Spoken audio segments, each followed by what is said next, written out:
Ladies and gentlemen, welcome to the show that covers all things marketing. The GSMC Marketing News Podcast gives you the latest marketing news, from what major businesses have planned for the coming year to the newest trends in advertising, from podcasts, digital and streaming, to the old standbys of radio, television, and billboards. Whether you're a marketing agent or a business trying to expand your brand, you've come to the right place. The GSMC Marketing News Podcast starts now.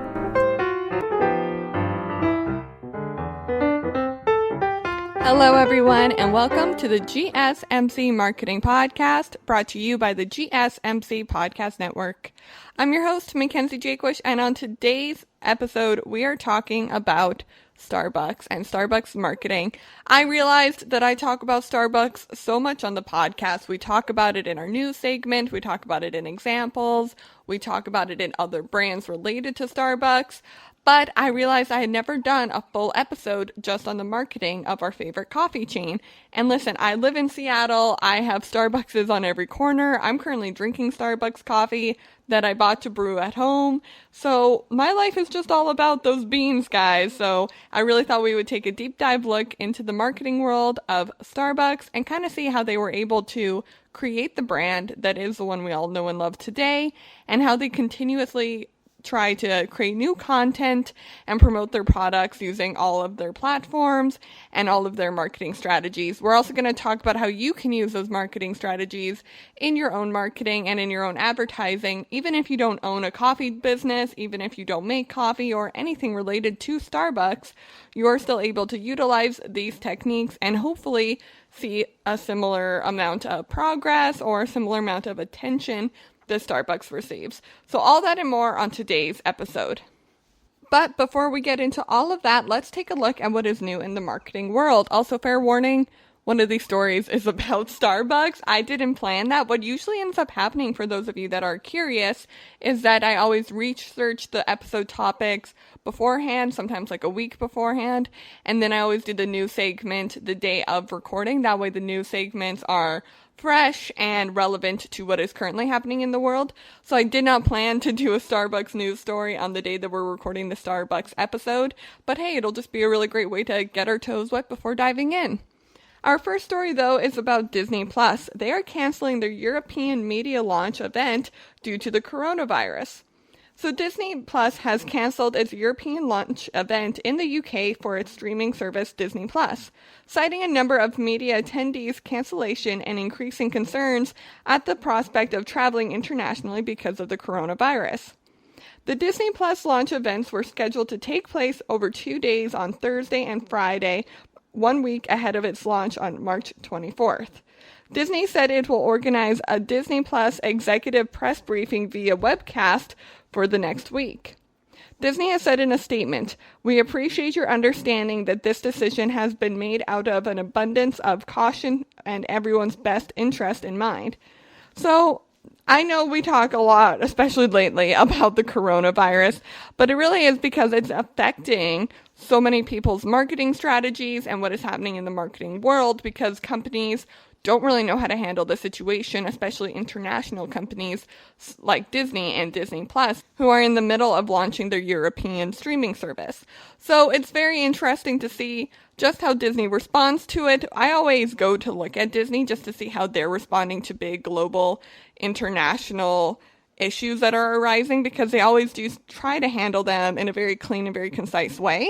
And this is just another example of that. Please let me know what you think of Disney canceling their European launch event and what you think Disney should have said in their press release about it.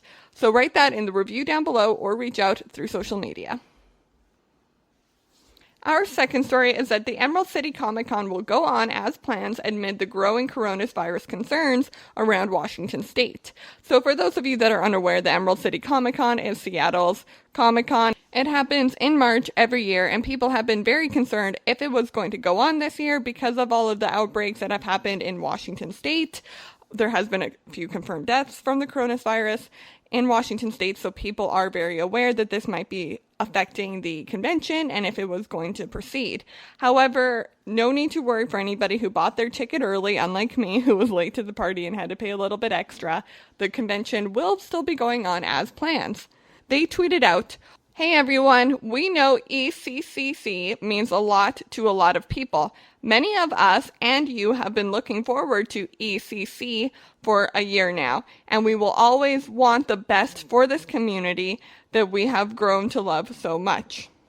They went on to say that they have implemented enhanced cleaning and sanitization across the show, including adhering to the recommendations set forth in the U.S. EPA's emergency pathogen policy regarding cleaning and disinfectants effective against the COVID-19 virus. They said, we are all working closely with the Washington State Convention Center and our other venue partners and aligning with the local, state, and federal public health guidelines and agencies. They are looking forward to 4 days of fun and they can't wait to see everyone. So it seems to me that they really do have the situation under control. The event will be going on as planned, but it seems that they are taking all of the measures needed just to ensure that everybody's healthy and happy while attending the convention. And there's not a lot more we can ask for other than canceling the convention altogether, which I don't think anybody wants. So just another really great example, but a very different example of how companies are reacting to the coronavirus and how they are showing that through their marketing. Our third story of today is that Starbucks has dropped their new spring menu, and it includes a matcha coconut milk drink. The reason I was so interested in this is because I don't know if anybody remembers, but a few episodes ago we talked about how Starbucks released their statement where they found out that all of their milk and dairy products are so harmful to the environment and that they were working towards creating drinks that had milk alternatives, which is why it is so interesting that right after that, their next announcement of drinks feature heavily coconut milk, which is great for the environment, but I really like the way Starbucks is using it as a marketing tool. They are saying this is better for the environment, but also it's a new spring drink and we totally did it on purpose. It's just a side note, so it's just super interesting. It is an iced pineapple matcha drink. It is a bright green and absolutely beautiful. It includes matcha green tea shaken with flavors of pineapple and ginger, as well as coconut milk and ice. So 1, that sounds amazing. 2, it's great for the environment. And 3, it is a great example of Starbucks marketing. Before we get into the whole episode of today, it's just a great example of how they saw a problem and how they decided to deal with the problem by advertising a new product that solved the problem, but they weren't like, here's the answer to our problems. They were like, here's a new drink. So it's all about how they deliver the message and why they're delivering the message.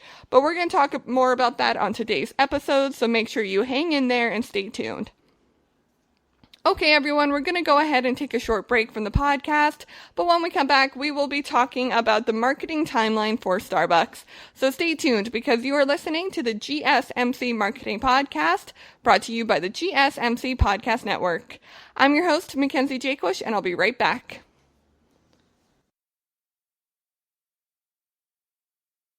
Golden State Media Concepts Technology Podcast covers everything tech. The hottest mobile phones, tablets, games. We review it, rate it, test it.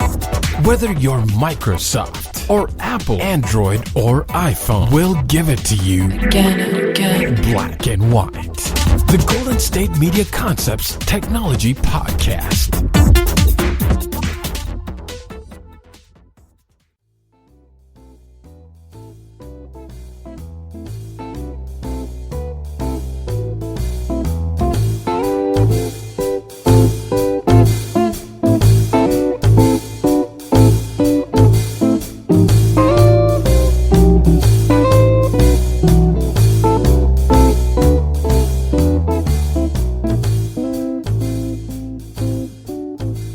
Hello, everyone, and welcome back to the GSMC Marketing Podcast, brought to you by the GSMC Podcast Network.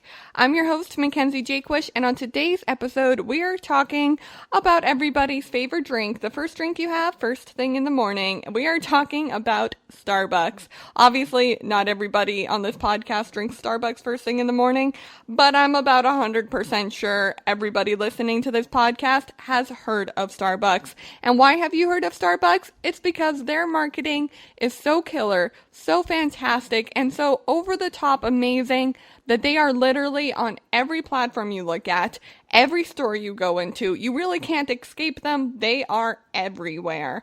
So we are going to be talking about how you can achieve similar results to Starbucks while using their strategies. And you don't have to sell coffee. I want to make that so clear. I hope nobody stopped listening to this podcast because they're like, well, I don't own a coffee chain, so goodbye. No, you can use these strategies in your marketing, even if you sell soap or towels or socks or nightgowns or flamingos. Whatever you sell, it does not matter. You can use these strategies for your business.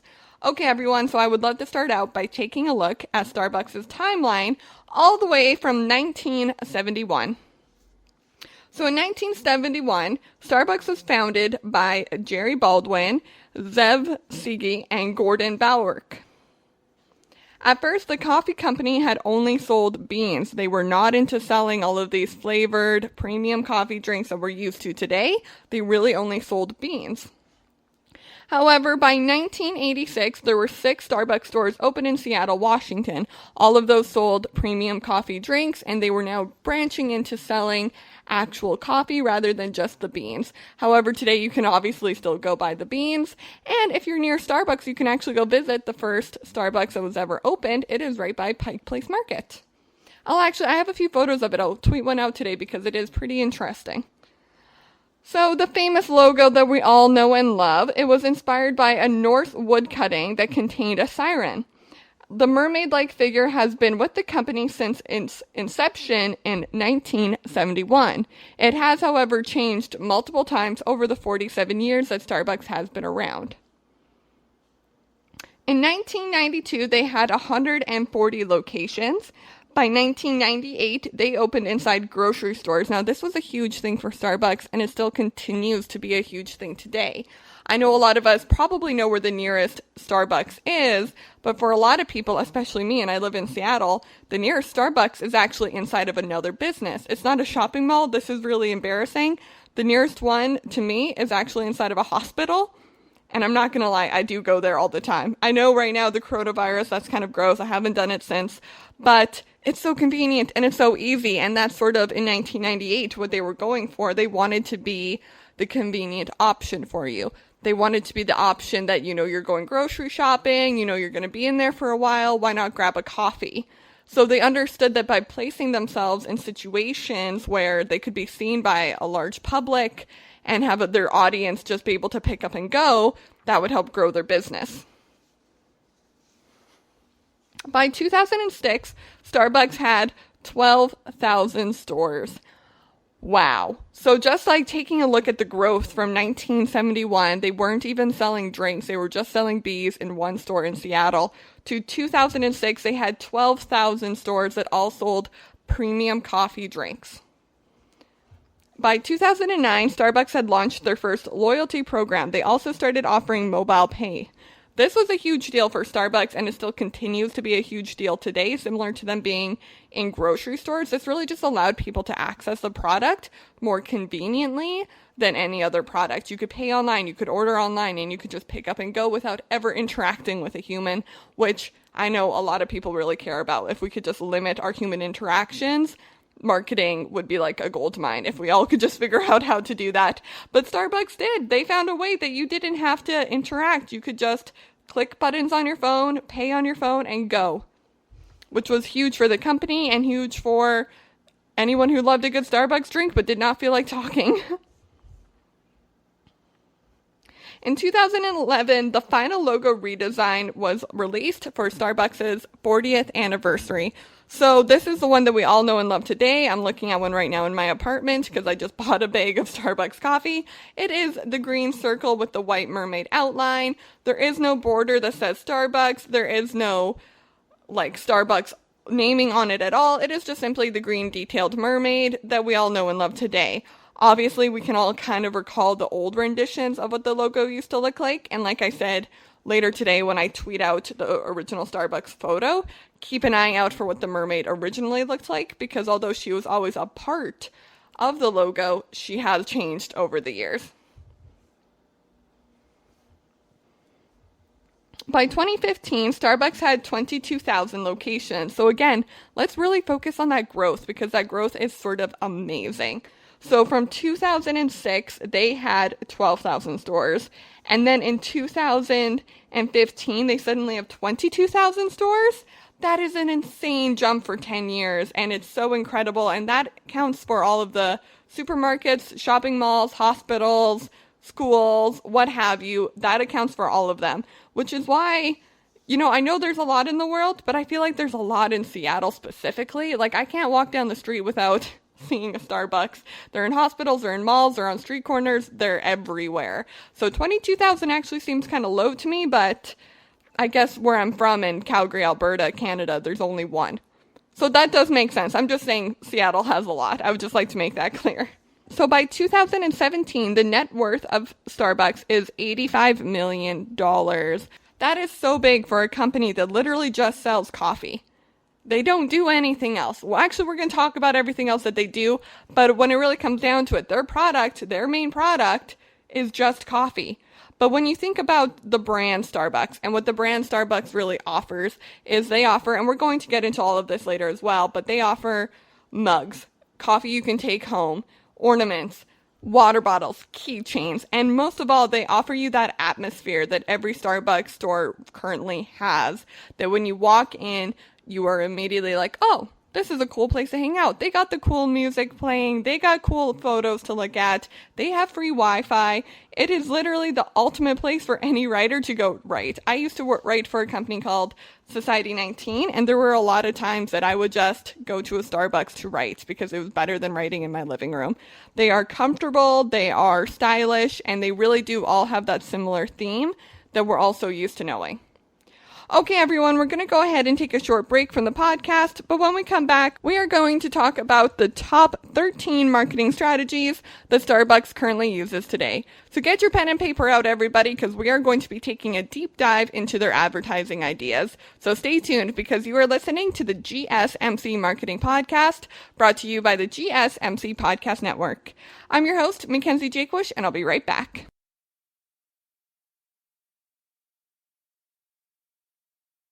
Tired of searching the vast jungle of podcasts? Now listen close and hear this out. There's a podcast network that covers just about everything that you've been searching. Hey! The Golden State Media Concepts Podcast Network is here. Nothing less than a podcast bliss with endless hours of podcast coverage. From news, sports, music, fashion, cooking, entertainment, fantasy, football, and so much more. So stop lurking around and go straight out to the Golden State Media Concepts Podcast Network. Guaranteed to fill that podcast itch. Whatever it may be. Visit us at www.gsmcpodcast.com. Follow us on Facebook and Twitter, and download us on iTunes, SoundCloud, and Google Play.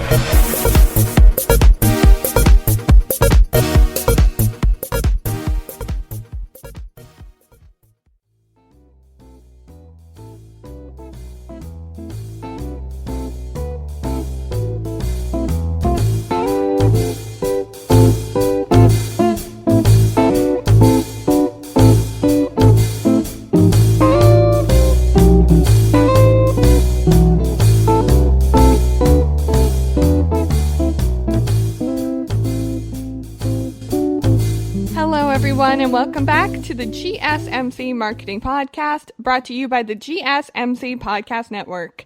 I'm your host, Mackenzie Jakewish, and on today's episode, we are talking about Starbucks and Starbucks marketing. We have taken a look at the timeline of Starbucks. We took a look at from their first creation, where they were only selling beans in 1971, all the way up until today, where they are worth over $85 million, which is crazy impressive for a company that really only sells coffee. I really want to stress that today when we're taking a look at their marketing, is that their product was so simple. They wanted to sell luxury coffee. But how they did it, how they went about it, and how they utilized their marketing is what turned them into the multi-million-dollar company that we all know and love or hate today. So whether or not you sell coffee is completely irrelevant. You could be selling soap, and this would all apply to you. So what I want to take a look at right now, take your pen and paper out. I got 13 strategies for you to use in your marketing. But first, we're going to take a look at how Starbucks has used those strategies. So number one, consistency. I talk about this till I am blue in the face. Every time I have been brought on to a new company, every time I have analyzed a brand, every time I have really taken a look at a company's social media, their advertising, their marketing, the first thing I always tell anyone who is trying to create or find a change or make a difference with their marketing is that your branding needs to be consistent. And that does not simply mean sticking that green mermaid logo on everything in Starbucks. In fact, I actually own a Starbucks water bottle that doesn't have that green mermaid on it. There is a tiny little insignia along the side that says Starbucks TM, and that is it. But that's also the point. Starbucks marketing is very sleek, very stylish, and very modern. And that's changing with the times. In the 80s, they were sleek and stylish and modern for the 80s, which would be outdated now. So they always know how to change with the times and keep things relevant and keep things stylish, but they are consistent about how they do that and how they create that, which is super important when it comes to an international brand such as Starbucks. If you have a company that needs to be able to speak the 50 different languages that Starbucks speaks, then you need a logo and a design and a brand consistency that also relates to all of those different countries. So that way you're really able to spread your brand internationally, because then people will be able to understand it even if they don't speak the same language as where the brand originated. The second thing is knowing your product. So Starbucks product has to be their high quality coffee. If they don't have that high quality coffee, then there's nothing for you at Starbucks. If the coffee suddenly tasted like crap, they would not have a business. It really all starts with having that quality coffee, having that quality product, and then talking about your quality product incessantly so that people understand, oh, that is why I should choose Starbucks, because they have the quality coffee, which for you might be different. And we'll talk about this coming up next. But what makes your product not even quality? Now, I don't want to hear about why your product's the best, because maybe your product isn't the best, but there is something special about your product. And that is what you have to talk about. What is special about Starbucks coffee is that it's a quality coffee, and that is what they sell. So in 1999, only 3% of coffee sold in the United States was sold at a premium price. By 2000, that number rose to 40%, in what Harvard Business calls the Starbucks effect. Number 4, they use promotions, and they use promotions hard, you guys. Starbucks every single day will have a new promotion going on. Even if that promotion lasts for a week, there's never going to be a week without a promotion. So Starbucks uses a large variety of channels to promote these products as well, from social media to TV spots to billboards to advertising. It's a mix of all their different media channels. But the point is that they're never just going to throw up a billboard that says, buy our blonde coffee because it's good or it tastes good. No, they're going to say specialty offered, now 20% less or something. You know, they're always going to have a hook. They're never promoting things just to promote things. They're always promoting promotions. Number 5, a sense of place. So I talked about this earlier about how you can find a Starbucks in shopping malls, in hospitals, in schools, in libraries, like really everywhere you can find a Starbucks. But something that makes those so unique from any other coffee chain is that from a hospital to a library, to a school, to a bookstore, they're all going to have that same sense of place. And Starbucks has named that place the third place. Their efforts to create a space where people want to come, hang out, and relax. They do this by creating a similar environment in every single Starbucks location. So if one Starbucks decides that they are going to paint the walls black, no one Starbucks owner could do this. But say Starbucks sent out a memo that said, hey everyone, I really love what Joe in Montana did with his Starbucks by painting the walls black. everybody do that now? Everybody is going to have to do that because they want it all to match. Everything has to look, feel, and even smell the same. And the day I really, truly embraced that idea of the third place, that is Starbucks, was the day that I walked from the hospital Starbucks that's near my house to the actual Starbucks store to the QFC Starbucks in my local grocery store.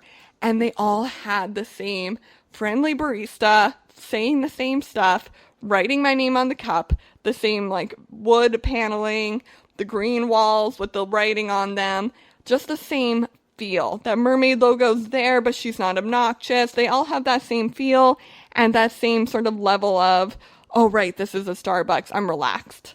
And it's so interesting how they're able to transfer that feeling, again, from a hospital to an actual store, and then to a QFC, which is a quality food center for those of you that don't know.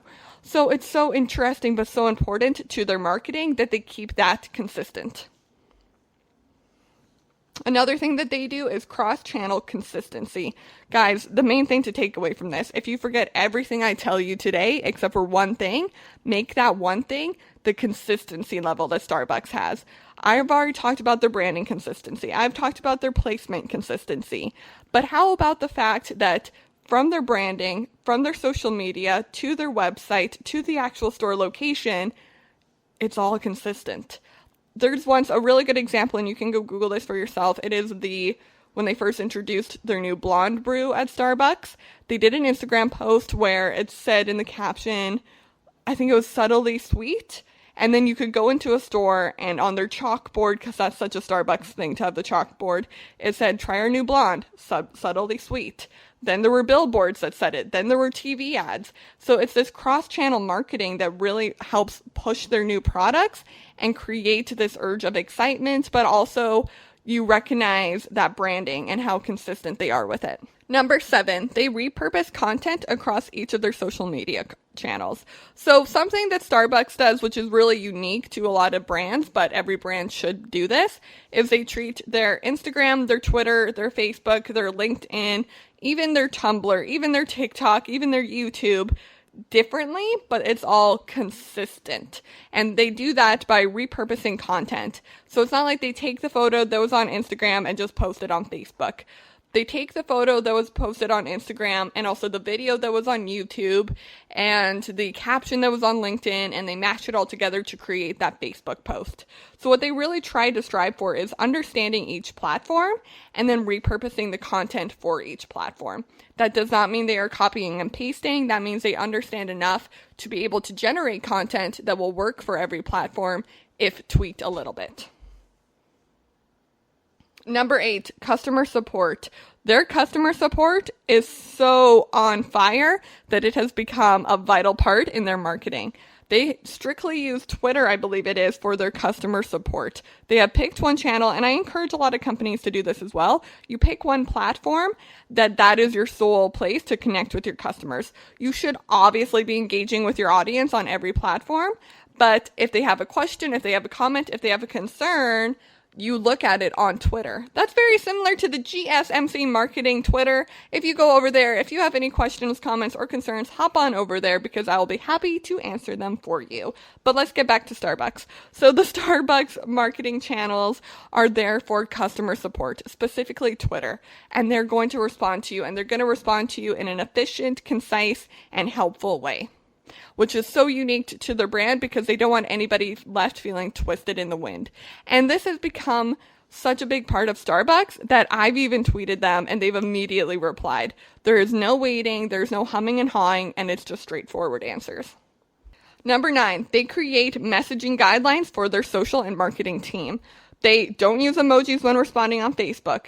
They refer to their locations as lounges or stores. It's never, this is a Starbucks coffee chain. Like, no, this is our new lounge. This is our store. They are always friendly and polite. They use abbreviations only when necessary. So that's only 4 examples of what they use and what their guidelines are. But it's so important that Starbucks sets these guidelines out because chances are their social media team is like 12 different people. And so if 12 different people are all using the same Instagram account, you want to make sure that message and the voice is all the same so that people don't believe it's 12 people. People only want, like, Sue Starbucks tweeting from the account. I don't think Starbucks main person is Sue Starbucks. That was just a joking answer. Number 10, they automate social media to maintain a consistent stream of content. This is also something that's really important, but often overlooked with social media, is that it has to be regularly coming out, because especially for a brand like Starbucks, somebody might see a post in the morning, but then the other person won't see it at all. So they need to be consistently pushing out content so that somebody can log onto their phone at 3 o'clock and someone can log into their phone at 9 a.m. the next day, and they're going to see a post from Starbucks because there is just a consistent stream of content. And the best way to do that really is to automate it. So get your Hootsuite account, get your Sprouts social account, whatever you have to do, and schedule those posts. Number 11, they use FOMO to their advantage with limited time products. So when we get into the example portion of today's podcast, you'll really see a few times that they used this to their advantage. But it's something like, hey, has anyone ever wondered why, if the pumpkin spice latte is one of Starbucks' most successful products, why is it only available for like 2 months out of the year? Because that's FOMO, baby. That's a fear of missing out. People are jazzed when it comes out. So jazzed, in fact, that they'll buy like 3 or 4 a day instead of just the 1 a week that might happen if they have that product out all year round. So creating FOMO in all of their products has always been a huge marketing strategy for Starbucks. Number 12, they stick to their mission statement. This comes back to their brand consistency and their messaging.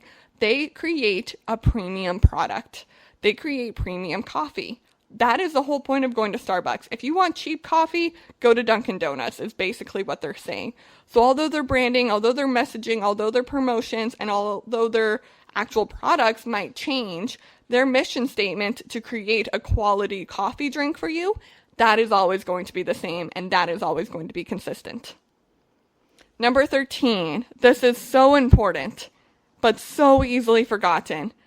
You got to keep everything organized, and it's something that a lot of brands, you can tell when they don't, and you can tell when they do. Keeping things organized is such a big part of marketing, and you can do that with content management systems, CRMs, lead generation systems. Schedule those posts, increase your social media following by just simply being organized. It is so incredibly important, but it is so easily overlooked. So just ensure if you're being organized, you're doing something right. Okay, everyone, we're going to go ahead and take a short break, but when we come back, I am going to talk about how you can use those 13 strategies in your own marketing. So stay tuned for that, because you are listening to the GSMC Marketing Podcast, brought to you by the GSMC Podcast Network. I'm your host, Mackenzie Jaquish, and I'll be right back.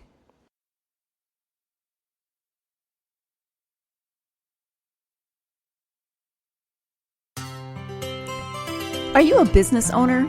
Someone interested in the latest news that might affect your business? Then check out the GSMC Business News Podcast, a show dedicated to keeping you up to date on all things concerning business, technology, and the stock market. Get a head start on the day as we keep you updated on the latest goings-on Wall Street, money, jobs, and technology. The GSMC Business News Podcast has you covered.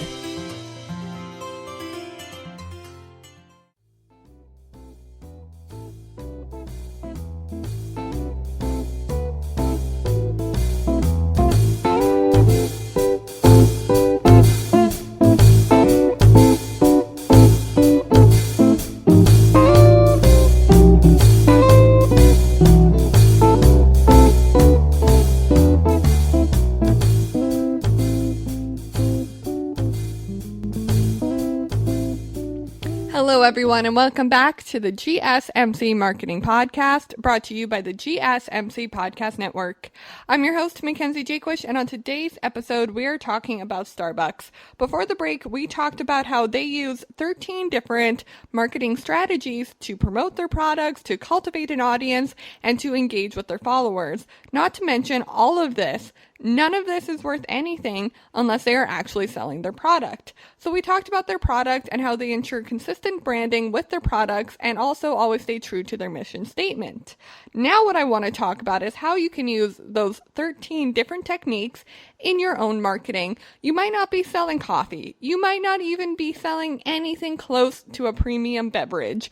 But I absolutely believe you can use these 13 tactics in your own marketing. So get that pen and paper out, girls. Get that pen and paper out, guys. Whoever you are, who's ever listening, get your pen and paper out because I am going to give you those 13 strategies and relate them back to your company right now. Number 1, consistency across all of your branding and your experience. So this is something that every successful brand does, which is why I talk about it so much. Consistency in your branding does not mean that you slap your logo on everything you release. No, it means that your billboards, your store, your merchandise, your branding, your everything all has that clear and concise brand. So that can be, maybe it's your mission statement. Maybe you love using emojis and that is part of your brand identity. That means I better see a flippin' emoji on your next billboard ad. That means that you better find a way to use emojis in your TV spot. That's such a weird example because obviously emojis are a hard thing to incorporate into a TV spot. But I think you get what I'm getting at here is that consistency in your branding isn't as simple as just using the same font. It's having a clear and concise way for anyone to be able to tell what product is yours. The Green Mermaid is not on every single piece of Starbucks merchandise. You can walk into a store and the Green Mermaid will probably be hanging outside, but maybe that's all you'll see of her. They have water bottles that don't even have her on it. It has just the Starbucks name kind of hiddenly enclosed in the side. So you never know how Starbucks is going to incorporate their branding, but you always know that it's going to be incorporated, which is such a big part of their marketing. Number 2, their product. Their product has always been that they were going to offer something that was different from everyone else. They were offering premium coffee. And because they were offering premium coffee, they promoted that hard. It was evident in all of their marketing and in all of their advertising. So I don't want to know why your soap or your clocks or your organic bananas are the best bananas. But I need to know what makes them different. Why should I buy your bananas over George's bananas? Why should I buy your fruit cups over Sally's fruit cups? So really what I want you to find out is what makes your product different and then promote that hard. Number 3, promotions. Promotions are huge for the Starbucks world and they can be huge for your world as well. I'm not saying that you have to put on a promotion every week like Starbucks does or every day sometimes like Starbucks does, but it does mean that you should have a promotion often and use them with purpose. Have purposeful promotions so that people understand what you're trying to utilize, what products are new, and how they should be paying attention. You're basically trying to engage with your followers in a more constructive way of saying, hey, this is a product we want you to focus on right now because we are promoting it. Maybe it's because you have too many. Maybe it's because it's not selling as much. Maybe it's because it's selling so much and you want to keep that gravy train rolling. This way, if you use promotions productively, you'll be able to really draw people's attention to what you want them to focus on. Otherwise, they're going to get left twisted in the wind and there's going to be too much and they're all going to end up going to George's banana stand instead of yours.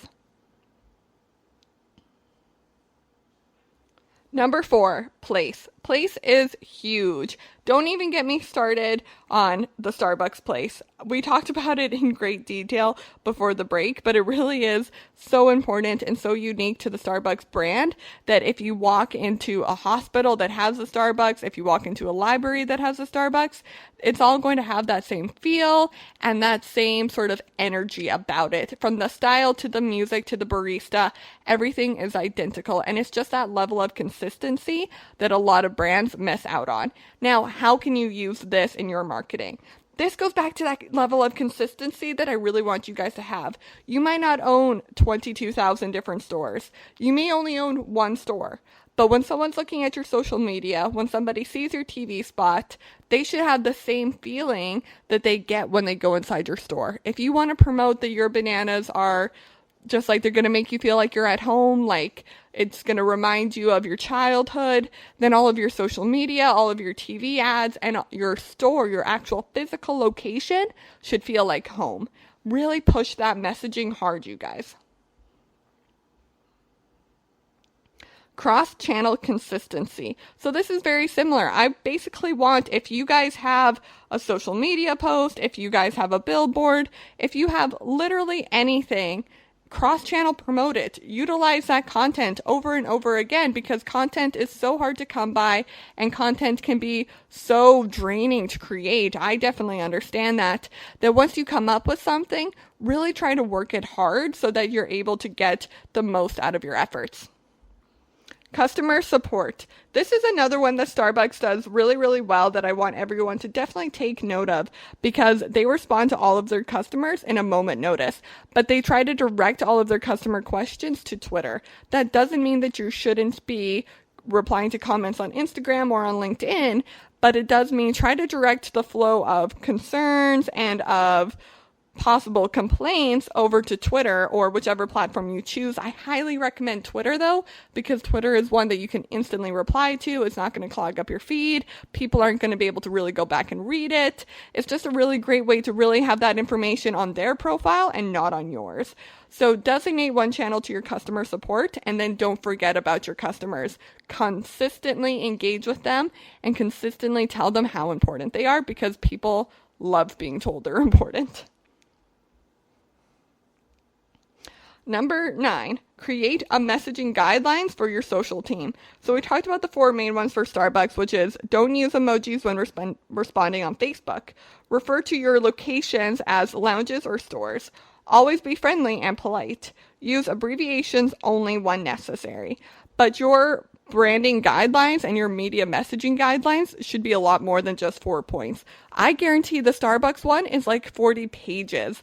This is really important, especially when you have multiple people tweeting or posting on the same account. You want to ensure that it always sounds like one person is in control of your social media, even if that's not true. I guarantee Starbucks has like 20 people controlling their social media. But a way to ensure that it sounds like only one person is by really putting in place specific and concise and considerate guidelines. Number 10, automate that social media. So you need a consistent stream. I know I'm saying consistent a lot. I'm sorry, guys. You need that consistent stream of content to be maintained. You need posts to go out on Saturday, even if you're not working on Saturday, which means you really have to get ahead of yourself, plan it out, and automate that. Get your Hootsuite account, schedule it on Instagram, do whatever you have to do to make sure that you have that consistent stream of content always being recycled on your page. Number 11, using FOMO to your advantage. You can do this with limited time products, special events, membership programs, really whatever you can do. The fear of missing out is so big and so prevalent in the Starbucks marketing world that it's really not something you can go without anymore. We're going to talk about that more in a little bit of detail when we talk about their examples and how they've used FOMO, but just know that it's important and try to find ways in your own marketing to interact with that feeling. Number 12, stick to your mission statement. This comes back to your general feeling of place and messaging. What sets you apart with your product? And whatever that is, or whatever your why is, why are you selling bananas? Whatever that is, stick to it. Stick to it for the next 50 to 100 years. That is what your company is. Your company can change logos. Your company can change location. But why you're doing it, that is what your company is, and that is your mission statement. Number 13, so flippin' important, but I'll say it one more time for the people in the back. Be organized. If you're organized, your social media is going to be organized. Your TV spots, your billboards, all of your advertising and marketing is going to be so on point that you're able to breathe at the end of a long work week and just know everything is being taken care of. Okay, everyone, we're going to go ahead and take a short break from the podcast, but when we come back, we are going to talk about some examples of Starbucks marketing.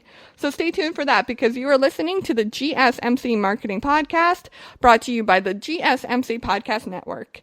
I'm your host, Mackenzie Jakewish, and I'll be right back.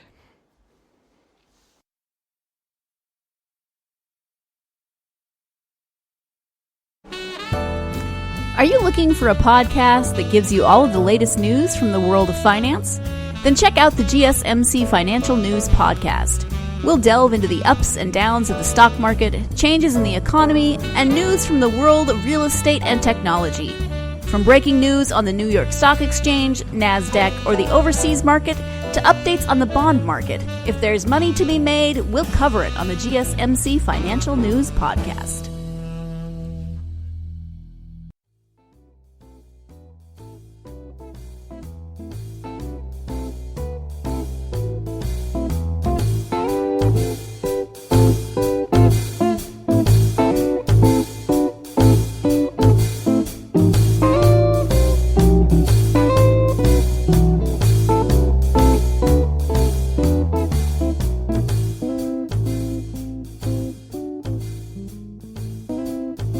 Hello, everyone, and welcome back to the GSMC Marketing Podcast, brought to you by the GSMC Podcast Network. I'm your host, Mackenzie, and on today's episode of the podcast, we are taking a look at Starbucks and Starbucks marketing. We have talked about their timeline, how they started from just selling beans to selling premium coffee in over 22,000 locations internationally, for a company that is worth $85 million. So we talked about their marketing strategies and how they really try to focus on consistent brand messaging and sticking to their mission statement.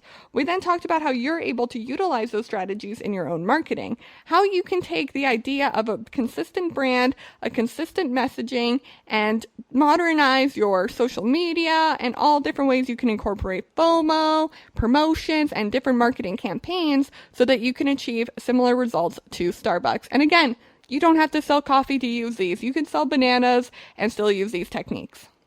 So now that we are back from our break, I'm going to give you 8 different examples of when Starbucks marketing really was just on fire and they were doing everything they possibly could just to get the best results. So hopefully these will inspire you and hopefully give you some helpful guidelines to how you should use these techniques in your own marketing. So number 1, when they decided to redesign their logo. So over the course of 47 years, the Starbucks logo alone has gone through 4 different redesigns to create the iconic symbol that graces the cup today. When they decided to revamp their logo in 2011, it was really to try to get a logo and a branding that would operate in 55 different countries. They needed a brand design that would appeal to a broad audience but still stay true to their mission statement, which is when the latest logo, the green mermaid with the white outline that doesn't even say Starbucks, was born. They understood that their logo shouldn't have any sort of English or any other language on it because they wanted it to appeal to all these different countries. It is also just a very sleek looking design, and again, I'll tweet out the photo of the original Starbucks later today. And it's not that that one's not sleek, but it's definitely less stylish than the current mermaid. I don't know though, maybe that's just my opinion. Definitely write it in the review down below or reach out through social media what your thoughts are on the Starbucks mermaid. Number 2, the unicorn frappuccino. This one is a great example of how they used FOMO to generate excitement in their audience. The unicorn frappuccino was only available to buy for just 3 weeks in April of 2017. Its impact lasted much longer though. The drink, which was a sugary colored concoction, exploded on social media. This was not an accident. Starbucks deliberately created the limited edition product with social media in mind, knowing that their loyal customers, social media influencers, and basically anybody who could afford this drink were going to post about it because it was so limited edition. It was never going to come back. To this day, it has not come back, and people still talk about it on social media all the time. Number 3, the pumpkin spice latte. This is something that always blows me away. This is by far their best product. However, it's only available like 2 months out of the year. That is insane. But they do that on purpose. They understand that if it was available all year round, people wouldn't buy it as much as they do during those 2 months. However, recently they decided to kick it up a notch. Starbucks decided to give people the chance to have their flavored latte available in their town a week before the rest of the U.S. To win the prize, fans had to rack up the most points on the specially created Facebook app. Users earned points for city shout-outs, solving a daily challenge, or making a daily creation. In the end, Chicago came out on top with 10.6 million points, beating Seattle, who only had 342,000 points. Wah wah, looks like even the home of Starbucks could not beat Chicago's just will to win. This was a really great way, though, to sort of re-hype the pumpkin spice latte, because obviously everybody is very aware of it by now. Everyone is aware that it's only available for a limited amount of time. So this was a way to sort of reignite that excitement. Number 4, Starbucks Stories, To Be Human. Starbucks launched their Starbucks Stories in early 2019. It was a content website that focused on storytelling related to the brand's social impact. It rolls out this content on its related social media accounts, including Twitter and Instagram. One of the most effective and popular types of content found on the Starbucks Stories is its illustrated series, #ToBeHuman. This involves short but engaging video illustrations which are overlaid with audio of various Starbucks employees telling their uplifting stories. I also saw another version of this where it was an interview with the Starbucks employee talking about how they were human and just talking about an experience that they've gone through. This really is a great example just to reignite to their social impact and talk about their mission statement, about how they're not just a giant $85 million company. They are, but they also care about the individual person and they care about their individual employee. So it's a great way to generate some positive buzz for the coffee company. Number 5, Upstanders. In 2017, Starbucks returned with a season 2 of Upstanders, a series of 11 short films about U.S. citizens showing outstanding acts of courage, generosity, or kindness within their own communities. Using genuine storytelling, the aim was to counteract the influx of negative and downbeat news elsewhere on social media. As well as rolling out this series on its own app and social channel, Starbucks also amplified the reach with a third-party partnership with Amazon Prime and Audible. It became the first non-media company to release content on Facebook Watch. So this was one, huge for them to start interacting with these other platforms, but also huge again just to generate some positive buzz for the coffee chain. Number 6, this one is one of my favorites, the red cup art. So for years, people were so pumped at Christmas time to see whatever Starbucks was going to come out with for the red cup that year. And what do you know? They came out with no design. There was no special design. Instead, it was just a red cup. Instead, what they did is they encouraged their audience to draw their own design, create their own red cup, create the holiday excitement for themselves, and then post it online. Starbucks then picked 13 winners whose designs were launched in stores for a festive period. I love this contest so much because 1, it generates content for Starbucks. 2, it makes people feel valued. And 3, it's a really cheap way to do all of that. They just had to make a bunch of red cups, that's it. And everyone else did the work for them. Just fantastic and just a really great example to show the reach that Starbucks does have. Number 7, Leak Rackers Society. So this wasn't so much a campaign as a year-round marketing activity. The Leaf Raker Society is a Starbucks Facebook group for lovers of the pumpkin spice latte and all things fall. Now with more than 37,000 members, the private group helps Starbucks to generate meaningful interactions on Facebook, which is super important for brands right now because obviously, Facebook isn't the happening place for social media. People have sort of forgotten about it. But if they can have a positive reaction on there, and if they can really engage with people, that is going to do huge things for their marketing. Number 8, their extra shot of pride. So Starbucks has a long history of supporting the LGBTQ communities, and they launched the Starbucks Pride Alliance Network back in 2007. It was a chance to highlight a genuine commitment to diversity and inclusion. However, in 2019, they decided to take an extra step by doing the Extra Shot of Pride campaign. It generated high levels of interest and engagement on social media in celebration of the launch of Starbucks rainbow-colored reusable cups across US and Canada. Starbucks created the colorful and inspiring social content to promote its partnership with the Born This Way Foundation and its related pledge to match any donations to the charity up to $250,000. Posting inspirational stories on their social media and quotes from their LGBTQ members of their staff all over their social media platforms. So this is one of my favorite ones because it is a social impact story. It really did help people, but also it did something that is so true to Starbucks' original mission statement, and it's something that Starbucks continued to promote to this day. It's just being involved and being active with their communities. Okay, everyone, that is it for today's podcast. Thank you so much for tuning in. Make sure you subscribe. We post new episodes every Monday, Wednesday, and Friday, and we're also extremely active over on our social media channels. So make sure you head over there and continue this conversation off of the podcast as well. I'm always over there. I'm always talking to you guys. If you have questions, comments, or concerns, I can answer them. And if I don't know the answer, I'll look it up for you. I'm like a personal assistant. There you go. Okay, everyone. Thank you so much for listening to the GSMC Marketing Podcast, brought to you by the GSMC Podcast Network. I'm your host, Mackenzie Jaquish, and I'll see you next time. You've been listening to the GSMC Marketing News Podcast, part of the GSMC Podcast Network. You can find this show and others like it at www.gsmcpodcast.com.